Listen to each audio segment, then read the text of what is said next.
Good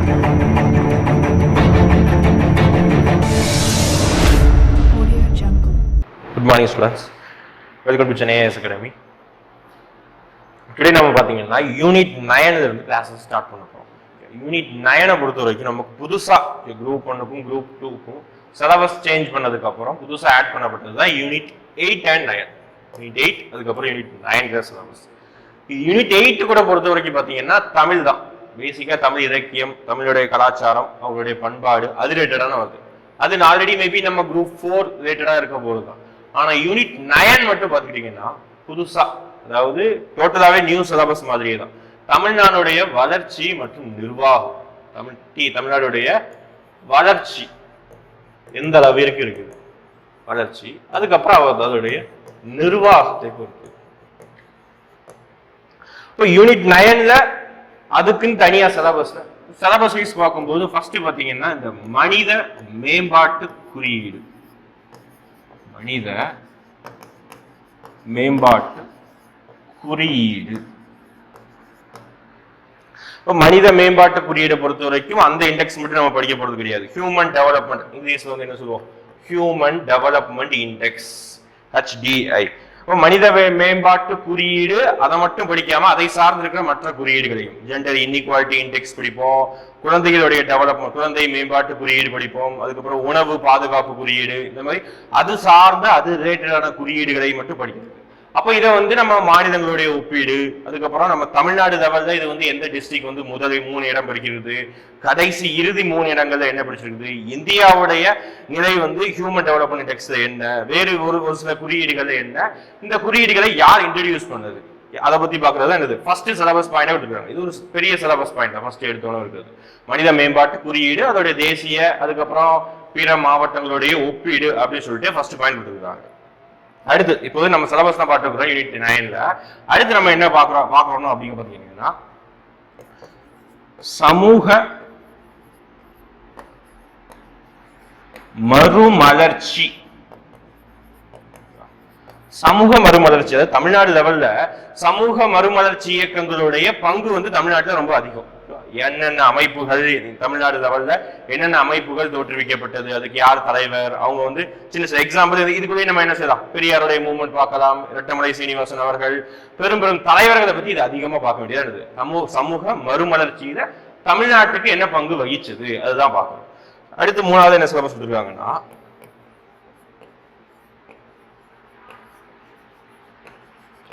அரசியல் கட்சிகளுடைய நலத்திட்டங்கள், அரசியல் கட்சிகளின்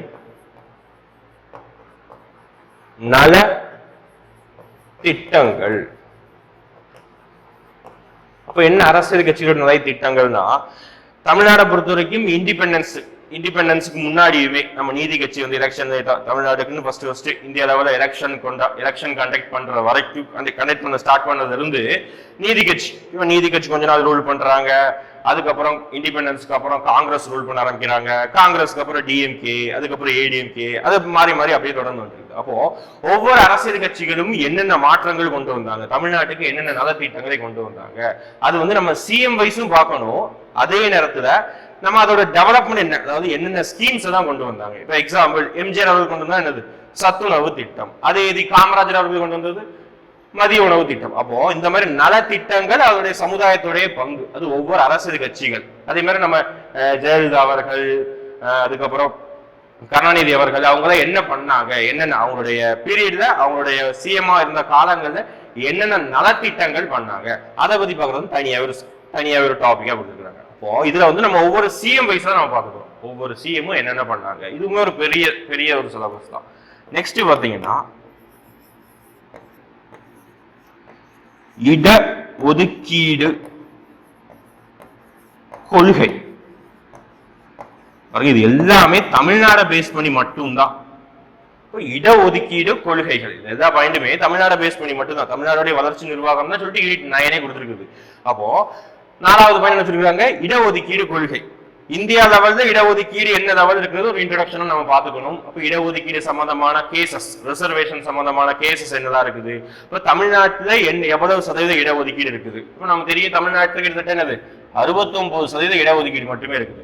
அப்ப அந்த 69%ங்கள்ல யார் யார் என்னென்ன கம்யூனிட்டி வைஸ், அதாவது என்ன caste wise, religion wise, BCM அதாவது முஸ்லீம்களுக்கு எவ்வளவு இடஒதுக்கீடு, அது என்னென்ன பெர்சன்டேஜ், அது யாருடைய டைம்கள்ல கொண்டு வந்தது, அதாவது எந்த சிஎம்ஆ இருக்கும்போது அந்த இடஒதுக்கீடு கொள்கையை தான் மாற்றப்பட்டு வந்தது.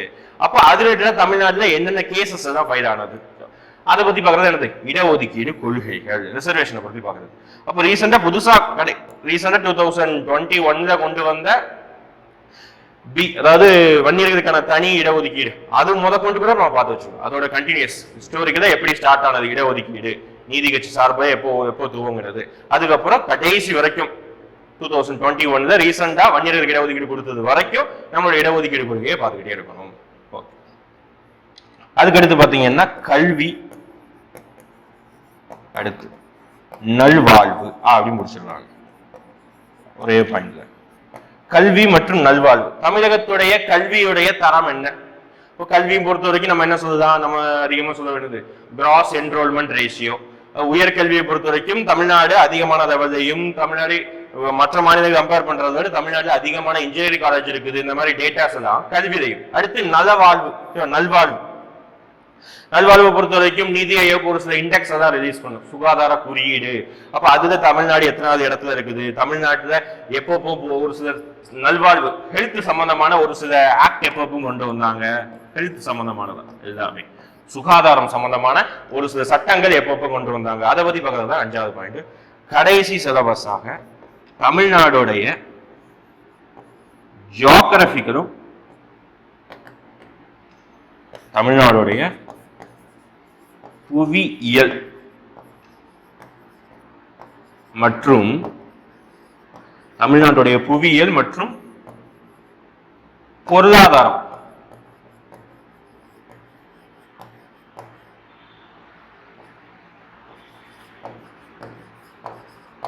அப்ப தமிழ்நாட்டுடைய புவியியல் சார்ந்த கூறுகள், அதுக்கு நமக்கு தனியா நம்ம இருக்குது. ஒரு சில 10th புக்ல பாத்தீங்கன்னா தமிழ்நாட்டுடைய ஜியோகிராபி அப்படின்னு சொல்லிட்டு சப்ஜெக்டே இருக்குது. அப்போ தமிழ்நாட்டுடைய புவியியல் கூறுகள், தமிழ்நாடு என்ன மேற்கு தொடர்ச்சி மலை, கிழக்கு தொடர்ச்சி மலை சம்பந்தமானது, என்னென்ன ரிவர்ஸ் ஓடுது, அது சம்பந்தமாக என்னது தமிழ்நாட்டுடைய புவியியல். அதுக்கப்புறம் பொருளாதாரம் சம்பந்தமானது, தமிழ்நாடு இந்திய அளவுல ஜிஎஸ்டிபி, அதாவது ஜிடிபி சொல்ற மாதிரி ஸ்டேட்டுக்கு ஜிஎஸ்டிபி, அதுல இந்தியா லெவல்ல தமிழ்நாடு எத்தனையாவது இடங்கள்ல இருக்குது, அப்ப தமிழ்நாட்டுல எஃப்டிஐல எத்தனை இடம் இருக்குது, இது பொருளாதாரம் சம்பந்தமான கூறுகள். அப்ப அது சம்பந்தமான டேட்டாஸ் எல்லாமே நம்ம இந்த டாபிக்ல பாக்குறோம். பாருங்க, இருக்கிற பெரிய பெரிய மொத்த சிலபஸ் நம்ம 6 பாயிண்டா வகையா பிரிச்சுக்கலாம். ஒண்ணு மனித மேம்பாட்டு குறியீடு, ஹியூமன் டெவலப்மெண்ட் இண்டெக்ஸ் சம்பந்தமான ஒரு சில டேட்டாக்கள் தமிழ்நாடு சார்ந்து படிக்க போறோம், அதோட கம்பேரிங், அது சரி தமிழ்நாடு மாவட்டங்கள் கம்பேரிங். அடுத்து அது ரிலேட்டட் நிறைய டேட்டாஸ், வேறு ஒரு சில டேட்டாஸும் பார்க்கணும், ஒரு சில இண்டெக்ஸும் பார்க்கணும். அடுத்து சமூக மறுமலர்ச்சி, அப்போ தமிழ்நாடு லெவல்ல சமூக மறுமலர்ச்சியில தமிழ்நாட்டுடைய பங்கு என்ன, அது சார்ந்து. 3வது அரசியல் கட்சிகளுடைய நலத்திட்டங்கள், ஒவ்வொரு கட்சிகளும் என்னென்ன நலத்திட்டங்கள் பண்ணாங்க. 4வதாக தமிழ்நாட்டுடைய இடஒதுக்கீடு கொள்கை, எவ்வளவு இடஒதுக்கீடு இருக்குது, அதுல ஒவ்வொரு கம்யூனிட்டி வைஸ் எவ்வளவு இருக்குது, யார் டைம் இது கொண்டு வந்தாங்க, இடஒதுக்கீடு கொள்கை. அடுத்து 5வதாக கல்வி மற்றும் நல்வாழ்வு சம்பந்தமான ஒரு சில டேட்டாக்களும், கடைசியாக தமிழ்நாட்டுடைய புவியியல் மற்றும் பொருளாதாரம் சார்ந்து, தமிழ்நாட்டுடைய புவியியலும் பொருளாதாரத்தையும் சம்பந்தமான டேட்டா. டுடே இன்னைக்கு டாபிக் பாத்தீங்கன்னா ஹியூமன் டெவலப்மெண்ட் இண்டெக்ஸ் தான் பார்க்கணும். ஹியூமன் டெவலப்மெண்ட் இண்டெக்ஸ், மனித மேம்பாட்டு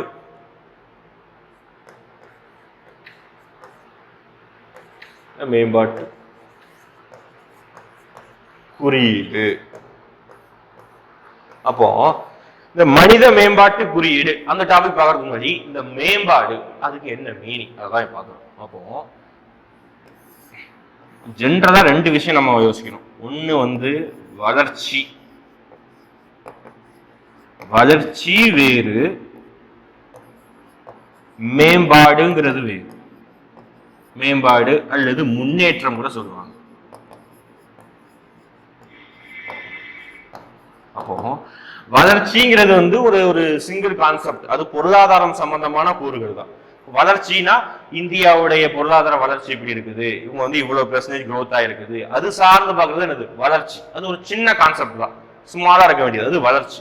இப்போ மேம்பாடு முன்னேற்றம்ங்கிறது ஒரு ஹோலிஸ்டிக், ஒரு முழு கான்செப்ட் மாதிரி ஒரு பெரிய கான்செப்ட். அப்போ மேம்பாடு முன்னேற்றங்கிறது வந்து அனைத்தும் சார்ந்தது, எல்லாத்தையும் உள்ளடக்கியது, ஒரு பெரும் வளர்ச்சி, எல்லாத்தையும் சேர்ந்து ஒரு வளர்ச்சி அடைகிறது.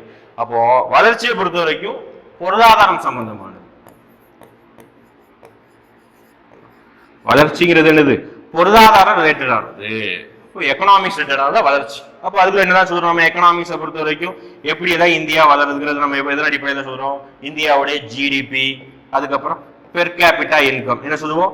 மொத்த உள்நாட்டு உற்பத்தி, அதுக்கப்புறம் தலா வருமானம், அதன் அடிப்படையில இந்தியாவுக்கு எவ்வளவு வந்து அந்நிய நாட்டு முதலீடு இந்தியாவுக்குள்ள வருது. அப்போ அந்நிய நாட்டு முதலீடு வர்றதுனால வேலை வாய்ப்பு பெருகும், பொருளாதாரம் பெருகும். அப்போ வளர்ச்சிங்கிறது வந்து பொருளாதாரம் சார்ந்த கருத்து மட்டும்தான். அது நம்ம என்ன இண்டிகேட்டர் தான் நம்ம வந்து கணக்கிடுறோம்?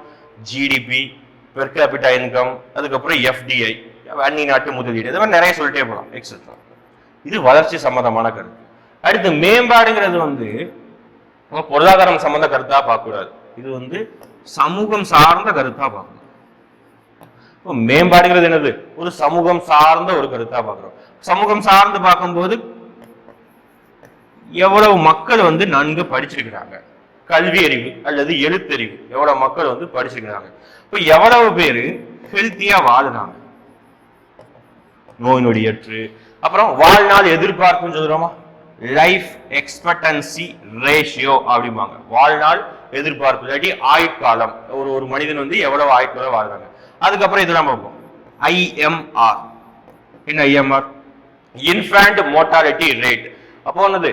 பச்சிளம் குழந்தை இறப்பு விகிதம். அதாவது ஒரு குழந்தை இறப்பு, ஒரு குழந்தை பிறப்பின் அடிப்படையில, குழந்தை வந்து ஒரு 1000 குழந்தை பிறக்குது வச்சுக்கோங்க, 1000 குழந்தையில எத்தனை குழந்தைகள் வந்து இறக்குது, அதனோட டேட்டா தான் என்னது? ஐஎம்ஆர். அதே மாதிரி குழந்தை பேரின் பொழுது தாய்மார்களுடைய இறப்பு விகிதம், அதுதான் என்ன சொல்றோம்? எம்எம்ஆர். அப்போ இதுலதான் வந்து ஒரு முன்னேற்றம், இதுலதான் வந்து நமக்கு ஒரு நல்ல ஒரு முன்னேற்றம் காணப்படுதுன்னா அதுதான் நம்ம என்ன சொல்றோம்? மேம்பாடு முன்னேற்றம்ங்கிறோம். அப்போ வளர்ச்சிங்கிறது ஒரு பொருளாதார சம்பந்தமான கருத்து மட்டும்தான்.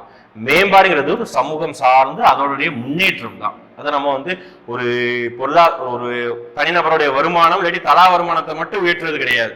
அவங்களுடைய ஹெல்த்து, கல்வி, லைஃப் எக்ஸ்பெக்டன்சி, ஐஎம்ஆர், அதுக்கப்புறம் எம்எம்ஆர், இந்த மாதிரி ஒரு சில டேட்டாக்கள் அடிப்படையில் தான் மேம்பாடை தனியா பிரிக்கிறோம், வளர்ச்சியும் தனியா பிரிக்கிறோம். ஓகே. அப்புறம் வேற என்ன சொல்லலாம்? வளர்ச்சிங்கிறத வந்து ஒரு குவாலிட்டியா சொல்லலாம். Sorry, quantity. குவான்டிட்டி தமிழ்ல அளவு தான். இது என்னது? வளர்ச்சினா அளவு, இவ்வளவு சதவீதம் வளருது, அதுதான் என்னது? வளர்ச்சிங்கிறோம். அப்போ இதை நம்ம என்ன சொல்லலாம்? ஒரு குவான்டிட்டி அல்லது அளவு, அளவின் அடிப்படையில் தான் பிரிக்குது. அதே இது மேம்பாடு அப்படின்னு பாத்துக்கிட்டீங்கன்னா என்னது? என்ன சொல்லலாம்? குவாலிட்டி அப்படிங்கிறாங்க. என்னது? தமிழ்ல தரத்தின் அடிப்படையில. தரம், எவ்வளவு தரமாக இந்த அமைப்புகள் இருக்குது, அதை பத்தி பேசுறது என்னது? மேம்பாடு முன்னேற்றங்கிறது. அப்போ இது குவான்டிட்டி அடிப்படையில, அளவின் அடிப்படையில வளர்ச்சிங்கிறது முன்னேற்றம், வளர்ச்சிங்கிறது டாபிக் பார்க்கிறோம். இது மேம்பாடுங்கிறது வந்து ஒரு குவாலிட்டி, தரத்தின் அடிப்படையில. அப்ப நமக்கு மனித மேம்பாட்டு குறியீடு நம்ம இது சார்ந்த மட்டும்தான் பார்க்கணும். இப்போ இது சார்ந்த ஒரு சில விஷயங்களை மட்டும்தான் பார்க்கிறோமே தவிர இது சம்பந்தமானது ஒரு சில டேட்டாக்கள் மட்டும் எடுக்கும். பெர் கேபிட்டா இன்கம் அதை மட்டும். அப்போ இதுக்குள்ளேயும் மேம்பாடுக்குள்ளேயும் பெர் கேபிட்டா இன்கம் வரும். ஆனா இங்க என்னது? பெர் கேபிட்டா இன்கம் அந்த வருமானத்தின் மட்டுமே குறிப்பிடமா இருக்கிறது. ஆனா இங்க அப்படி கிடையாது, அனைத்தும் உள்ளடக்கியதான் என்னது? மேம்பாடு முன்னேற்றம். அப்போ நமக்கு மனித மேம்பாட்டு குறியீடு தான் சொல்லியிருக்காங்களே தவிர மனித வளர்ச்சி குறியீடுங்கிற மாதிரி எங்கேயுமே சொல்லல. அப்போ வளர்ச்சி இங்கிலீஷ்ல பாத்தீங்கன்னா growth அப்படிங்கிறாங்க. இது growth, இது நம்ம D ஃபார் டெவலப்மெண்ட். ரெண்டுக்கும் வித்தியாசம் புரிஞ்சுக்கணும். இது growth நம்மளோட HGI அப்படின்னு சொல்லவே இல்லை, HDI தான், ஹியூமன் டெவலப்மெண்ட் இண்டெக்ஸ், மனித மேம்பாட்டு குறியீடு. ஓகேவா? அப்போ வளர்ச்சிக்கும் மேம்பாடு அதோட முன்னேற்றத்துக்கும் டிஃபரன்ஸ் புரிஞ்சுக்கணும். நெக்ஸ்ட் நம்ம ஹியூமன் டெவலப்மெண்ட் ஒவ்வொரு இண்டெக்ஸை பொறுத்து நம்ம நிறைய இண்டெக்ஸ் படிக்க வேண்டியது. ஒரு பாத்தீங்கன்னா எப்படி ஒரு 8 to 10, 8ல இருந்து 10 இண்டெக்ஸ் வரைக்கும் நம்ம படிக்கணும். 8 to 10 குறியீடுகளை மட்டும். அப்போ ஒவ்வொரு குறியீடுக்கும் நம்ம என்னதான் படிக்கணும்னா, முதலாக இண்டிகேட்டர் படிச்சுக்கணும். இண்டிகேட்டர் அப்ப அதாவது எதன் அடிப்படையில அந்த குறியீடு வந்து கணக்கிடப்படுகிறது, அதுதான் என்ன சொல்றோம் நம்ம இண்டிகேட்டர். அப்போ எதன் அடிப்படையில, அப்புறம் இந்த குறியீடை வந்து யாராவது இன்ட்ரடியூஸ் பண்ணி வச்சிருந்தாங்கன்னா அவங்களுடைய பேரு, எந்த வருடம் இன்ட்ரடியூஸ் பண்ணாங்க, அதுல வந்து இந்தியா வந்து எத்தனை இடங்கள் இருக்குது, தமிழ்நாடு டேட்டா இருந்தா தமிழ்நாடு, மாவட்ட ரீதியா டேட்டா இருந்தா கூட மாவட்ட ரீதியா டேட்டா கூட நம்ம படிச்சுக்கணும். அப்போ ஃபர்ஸ்ட் ஆஃப் ஆல் நம்ம ஹியூமன் டெவலப்மெண்ட் இண்டெக்ஸ் போறதுக்கு முன்னாடி அதுக்கு முன்னாடி இருந்த ஒரு குறியீடு தான் பிசிக்கல் குவாலிட்டி லைஃப் இண்டெக்ஸ். என்னது? Physical quality life index. தமிழ்ல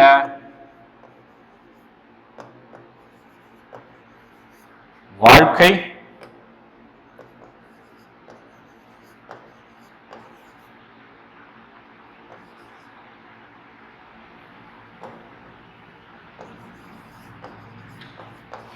வாழ்க்கை தர குறியீட்டு எண் அப்படிங்கிறது. அப்போ பிசிக்கல் குவாலிட்டி லைஃப் இண்டெக்ஸை பொறுத்த வரைக்கும் நமக்கு வந்து அது ஒரு என்னது ஹியூமன் டெவலப்மெண்ட் இண்டெக்ஸ் வர்றதுக்கு முன்னாடியே கிட்டத்தட்ட ஒரு 15 வருடங்களுக்கு முன்னாடியே ஹியூமன் டெவலப்மெண்ட் இண்டெக்ஸ் வர்றதுக்கு 15 வருடங்களுக்கு முன்னாடி என்ன வந்துருச்சு? Physical quality life index. அப்ப தமிழ்ல வாழ்க்கை தரை குறியீட்டு, வாழ்க்கை தர தரம் சொல்றோம்ல, அதான் குவாலிட்டிங்கிறது. அப்ப தரம் இண்டெக்ஸ் அதான் குறியீட்டு எண் அப்படின்னு பாக்குறோம். அப்ப இதை பொறுத்த வரைக்கும் யார் இன்ட்ரோடியூஸ் பண்ணா? அது ரொம்ப முக்கியம். யார் இன்ட்ரோடியூஸ் பண்ணா? மோரிஸ் டி மோரிஸ் என்ற நபர் தான் இதை அறிமுகம் செய்து வைக்கிறார். மோரிஸ் டி மோரிஸ் என்ன செய்யறாரு? அறிமுகம் செய்து வைக்கிறாரு. எந்த நபர் யார் வந்து இதை அறிமுகம் செஞ்சு வைக்கிறார்? அப்ப நபர் பார்த்தாச்சா? அப்ப எப்போ இதை வந்து இன்ட்ரோடியூஸ் பண்ணி வைக்கிறாங்க? ஆக்சுவல் இயர் அப்படி பார்த்தீங்கன்னா 1970s அப்படிங்கிறாங்க. ஆனா ஒரு சில டேட்டா என்ன சொல்றாங்கன்னா 1979ல தான் இது ஆக்சுவலா கரெக்டா வெளியிட வந்திருக்குது. அப்போ 1970s அப்படின்னு வச்சுக்கோங்க. கரெக்டான இயர் அப்படின்னு சொல்லிட்டாங்கன்னா 1979 எப்போ அறிமுகம் ஆகுது அந்த இயர். அப்ப இதுல இருந்து வேற அப்போ ஒரு குறியீடு வெளியிடுங்கிறது வந்து ஒரு உடனே வந்து ஒரு வருடங்களே ஸ்டார்ட் பண்ணக்கூடிய ப்ராசஸ் கிடையாது. அது ஒரு நீண்ட ப்ராசஸ். அப்போ 1970s அறிமுகப்படுத்தப்பட்டது. அது ஒரு அதோட வேலையை ஸ்டார்ட் பண்றாங்க. 1979ல அதை இன்ட்ரோடியூஸ் பண்ற மாதிரி ஒரு ஸ்டேட்டா இருக்கு. இது ஞாபகம் அது இதுவே ஆப்ஷன் இருந்தா இதை போட்டுருணும். 1979. அப்போ இதோட இண்டிகேட்டர் என்ன? இதோடைய இண்டிகேட்டர் என்னதான் வரப்போகுது பாருங்க. ஃபர்ஸ்ட் 3 அளவின் அடிப்படையில் இண்டிகேட்டர் அளவு 3 அளவின் அடிப்படையில தான் வாழ்க்கை தர குறியீட்டு என்ன டிட்டர்மைன் பண்றாங்க. ஒன்னு சைல்டு மோர்டாலிட்டி ரேட், குழந்தை இறப்பு விகிதம் அப்படிங்கிறாங்க. என்னது? குழந்தை இறப்பு விகிதம் ஒண்ணு. அப்போ ஒரு பிறந்த குழந்தைகள் வந்து இல்லாட்டி குழந்தை ஒரு 6 வயதுக்குள்ள உள்ள வந்து எவ்வளவு குழந்தைகள் வந்து இறந்து போறாங்க, எதனால இறந்து போறாங்க, அதோட டேட்டா தான் என்னது? குழந்தை இறப்பு விகிதம். இரண்டாவது லைஃப் எக்ஸ்பெக்டன்சி ரேட், வாழ்நாள்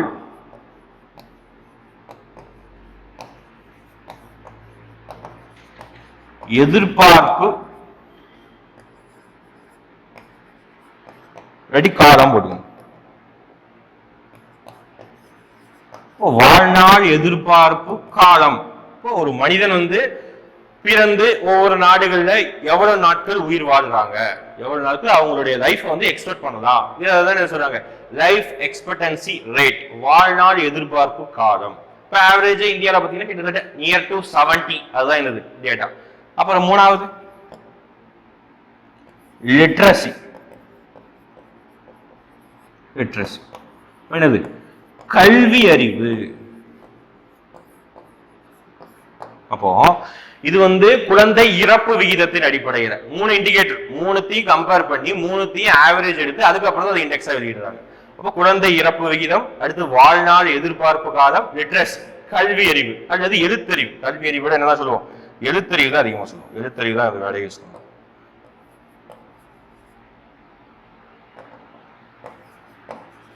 7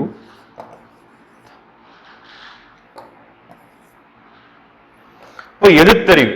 அப்ப எழுத்தறிவுங்கிறது இந்தியாவை பொறுத்த வரைக்கும் ஒருத்தவங்க வந்து ஸ்கூலுக்கு போயிருக்கணும், அதுக்கப்புறம் டிகிரி வாங்கியிருக்கணும், அல்லது ஒரு 10th படிச்சிருக்கணும். அந்த மாதிரி இந்தியாவில் எழுத்தறிவுங்கிறது வந்து டிட்டர்மைன் பண்றது. லிட்ரேசி ரேட்டிங்கிறது வந்து இந்தியாவை பொறுத்த வரைக்கும் யாருக்கெல்லாம் வந்து எழுத அதுக்கப்புறம் படிக்க தெரியுது, அதாவது அவங்களுடைய எந்த லாங்குவேஜா இருந்தாலும் சரி, அவங்களுடைய சொந்த லாங்குவேஜ் தாய்மொழியா இருந்தாலும் சரி, என்ன லாங்குவேஜ்ல எழுதுவதற்கும் அதுக்கப்புறம் படிப்பதற்கும் அதுக்கு மட்டும் தெரிஞ்சா போதும். அதுக்கு பேர் தான் என்ன சொல்றோம், லிட்ரஸி அப்படிங்கிறாங்க, எழுத்தறிவு விகிதம் அப்படிங்கிறாங்க. அப்போ பிசிக்கல் குவாலிட்டி லைஃப் இண்டெக்ஸ் 3 வகையா பிரிச்சு, அதாவது 3 அமைப்பு 3 அளவுகளின் அடிப்படையில அதை இண்டெக்ஸ் வெளியிடுறாங்க. ஒண்ணு குழந்தை இறப்பு விகிதம், இன்னொன்னு வாழ்நாள் எதிர்பார்ப்பு காலம், இன்னொன்னு எழுத்தறிவு விகிதம். அப்போ இதை வந்து இன்ட்ரோடியூஸ் பண்ணது மோரிஸ் டி மோரிஸ். இந்த இயர் 3 அளவுகளின் அடிப்படையில பிரிக்கப்படுகிறது. அடுத்து அதேதான் பிசிக்கல் குவாலிட்டி லைஃப் இண்டெக்ஸ்ல. பிசிக்கல் குவாலிட்டி லைஃப் இண்டெக்ஸை பொறுத்த வரைக்கும் இந்தியாவோட இடம் என்னது? பிசிக்கல் குவாலிட்டி லைஃப் இண்டெக்ஸ்ல இந்தியாவோட இடம் என்ன? ஆசியா லெவல்ல, ஆசியா லெவலில், ஆசியா அளவுல பாத்தீங்கன்னா ஆசியாவில் இருக்கிற கண்ட்ரியை மட்டும் ஒப்பிடும்போது இந்தியா 16வது இடத்தை பெற்றிருக்கிறது. 16th பிளேஸ், 16வது இடத்து. அப்போ உலக அளவுல கம்பேர் பண்ணும்போது, உலக அளவில் கம்பேர் பண்ணும்போது பாத்தீங்கன்னா 59வது இடம். அப்போ ஆசியா லெவல்ல பிசிக்கல் குவாலிட்டி லைஃப் இண்டெக்ஸ் வந்து ஒவ்வொரு கண்ட்ரி கணக்கிடப்படுறாங்க. கிட்டத்தட்ட வந்து நம்ம எல்லா இண்டெக்ஸும் பாத்தீங்கன்னா கிட்டத்தட்ட ஒரு 189 கண்ட்ரிஸோட கணக்கீடு வரும். ஹியூமன் டெவலப்மெண்ட் இண்டெக்ஸ் அப்படி கொடுத்துருப்பாங்க. 189 கண்ட்ரி இண்டெக்ஸ்ல இந்த ஒவ்வொரு கண்ட்ரி என்னென்ன இடம் பெற்றிருக்குது. அப்போ நமக்கு பிசிக்கல் குவாலிட்டி லைஃப் வாழ்க்கை தர குறியீட்டு எண்ணின் அடிப்படையில ஆசியாவில் இந்தியா எத்தனை இடம்ல இருக்குது? ஆசியாங்கிற ஒரு கண்டம், காண்டினென்ட்ல, அதன் அடிப்படையில இந்தியா 16 இடத்திலையும் உலக அளவுல 59வது இடத்திலையும் உலக அளவுல இடம்பெற்றிருக்கிறது. பிசிக்கல் குவாலிட்டி லைஃப் இண்டெக்ஸை பொறுத்த வரைக்கும் நமக்கு தேவையானது யார் இன்ட்ரோடியூஸ் பண்ணா, என்ன இயர், அதுக்கப்புறம் என்ன அதனுடைய அளவு, அதுக்கப்புறம் என்னது அதனுடைய இந்தியாவில் அதனுடைய இடம் என்ன. ஓகேவா? இப்போ நம்ம அடுத்து நம்ம பார்க்க போகிற இண்டெக்ஸ் பார்த்தீங்கன்னா ஹியூமன் டெவலப்மெண்ட் இண்டெக்ஸ். இதான் வந்து ரொம்ப இம்பார்ட்டன்ட் ஆனது.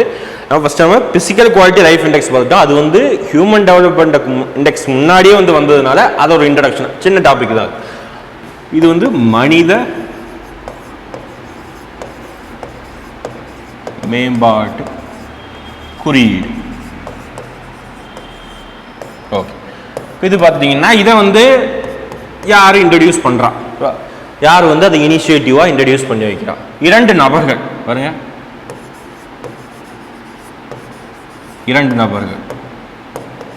ஒன்று மஹ்பூப் உல் ஹக், இன்னொரு நபர் இந்தியாவை சேர்ந்த நபர் அமர்த்தியா குமார் சென்.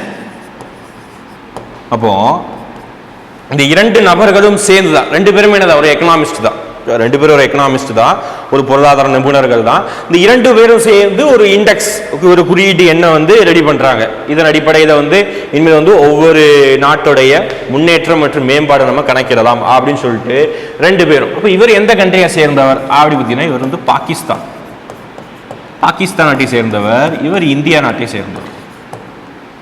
இந்திய நாட்டை நமக்கு தெரியும், இந்தியா சார்பாக நோபல் பரிசு வாங்கினவர் தான் யார்? அமர்த்தியா குமார் சென். என்னது பொருளாதாரம் சம்பந்தமாக. அப்போ மெஹபூப் உல் ஹக், அதுக்கப்புறம் அமர்த்தியா குமார் சென், இருவரும் சேர்ந்துதான் இதை டிராஃப்ட் பண்றாங்க. எப்போ இதை இன்ட்ரடியூஸ் பண்றாங்க, இல்லாட்டி எப்போ இதை மேம்படுத்துறாங்க அப்படி பார்த்தீங்கன்னா 1990ல. இது ரொம்ப முக்கியம். இப்போ 1990கள் இதை முதலாக என்ன பண்றாங்க, ரெடி பண்றாங்க.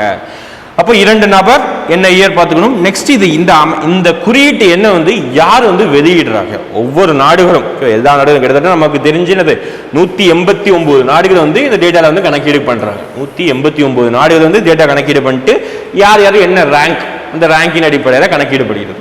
அப்போ இதை யார் ரிலீஸ் பண்றா அப்படி பார்த்தீங்கன்னா உலக நாடுகளுக்கே பொதுவாக ஒரு அமைப்பாக தான், எப்பவுமே பொலிட்டிக்கலா ஒரு அமைப்பாக தான் இருக்கிற என்ன சொல்லுவோம் நம்ம, ஐநா சபை, யுனைடெட் நேஷன்ஸ் சொல்லுவோமா, அதனுடைய ஒரு சப் ஆர்டினேட் ஒரு அமைப்பா இருக்கிறது என்னது, யுஎன்டிபி அப்படிங்கிறாங்க.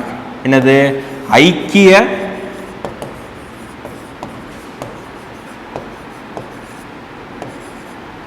ஐக்கிய நாடு முன்னேற்ற கூட்டமைப்பு.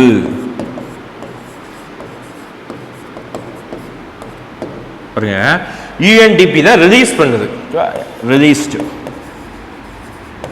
வெளியிடுகின்றது. அப்போ இந்த குறியீட்டை யார் வெளியிடுகிறார் அப்படின்னு கேட்டிருக்காங்க. என்னது?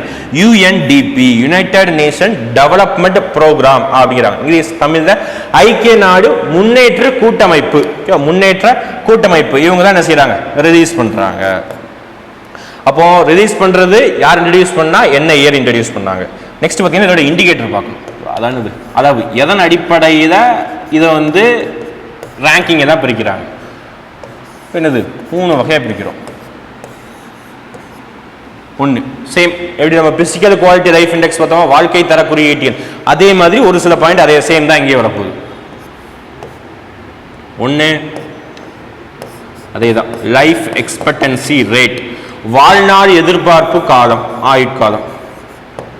வாழ்நாள் எதிர்பார்ப்பு காலம் அப்படி போடுது. இந்தியாவில் ஒவ்வொரு மனிதன் பிறந்து, அது ஆண் பெண் 2 பேரும் கம்பேர் பண்ணி ஆவரேஜ் பண்ணி தான் எடுக்கிறாங்க. அப்போ இந்தியாவில் ஒரு மனிதனும் பிறந்து எவ்வளவு நாட்கள் உயிர் வாழ்கிறாங்க, அது அடிப்படையில் தான் என்னது? வாழ்நாள் எதிர்பார்ப்பு காலம். ரெண்டாவது என்ன சொல்றாங்க?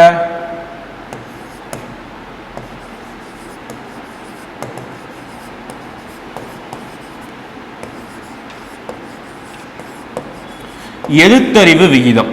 என்னது? எழுத்தறிவு விகிதம். என்னது? லிட்ரசி ரேட் அப்படிங்கிறாங்க. அப்போ ஒன்று வாழ்நாள் எதிர்பார்ப்பு காலம், இன்னொன்று எழுத்தறிவு விகிதம். மூணாவதா என்ன வகையா பிரிக்கிறாங்க அப்படி பார்த்தீங்கன்னா வாழ்க்கை தரத்தின் அடிப்படையில் பிரிக்கிறாங்க. மூணாவதாக வாழ்க்கை தரம். அப்ப அதை எதன் அடிப்படையில்? பெர் கேபிட்டா இன்கம், தலா வருமானம், அதன் அடிப்படையில் பிரிக்கிறாங்க. அப்போ அதாவது ஹியூமன் டெவலப்மெண்ட் இண்டெக்ஸ் உடைய இண்டிகேட்டர் அளவு எந்த அடிப்படையில்? ஒன்று வாழ்நாள் எதிர்பார்ப்பு காலம், லைஃப் எக்ஸ்பெக்டன்சி ரேஷியோ அல்லது ரேட். அடுத்து எழுத்தறிவு விகிதம், எவ்வளவு சதவீதம் மக்கள் வந்து படிக்கிறாங்க, அது 2 வகையாக பிரிக்கிறாங்க. என்னன்னா ஒன்று வந்து அதாவது வயது வந்தோருடைய கல்வி விகிதம், இன்னொன்று வந்து எவ்வளவு ஆண்டுகள் வந்து ஸ்கூலுக்கு போறாங்க, means of year of schooling அப்படிங்கிறாங்க. இதுல வந்து பாத்தீங்கன்னா வாழ்க்கை தரம் எவ்வளவு வந்து சம்பாதிக்கிறாங்க, அதான் என்னது? தலா வருமானம்.